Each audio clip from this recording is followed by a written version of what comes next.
guys! Welcome to my vlog! For my today's video guys, meron ako ngayon guys na ipopromote para sa inyo na bagong dating na model ng Ilasyon.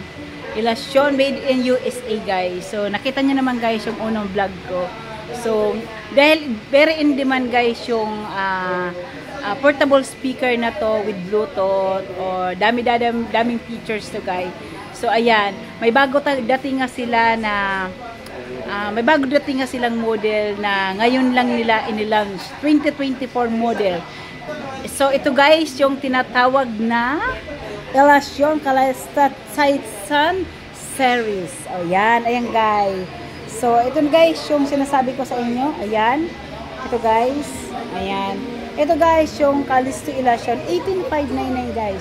Ay ipapakita ko sa inyo kung gaano siya kaganda at ano mga specs nito guys. Okay? Ito guys, yung Callisto. Ayan. Ayan, dito niya guys, 300 watts RMS. So, ang lakas nito guys, kasi 300 watts na siya. Ayan, yan yung mga ano guys, LED multicolor, mas pinaganda pa guys, seamless connection, seamless cut-off, FM mode, guitar input, auxiliary, meron din siya. Ito guys, pala guys, ano to, chargeable. So, kahit saan dalhin mo siya guys sa walang kuryente, magagamit mo siya in 5 hours.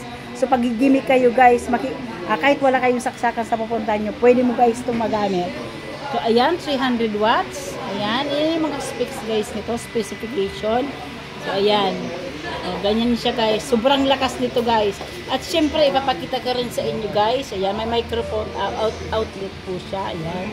Ayan. At ipapakita ko rin sa iyo guys kung gaano kaganda yung sound nito. Talagang mapapasayaw ka. So, let's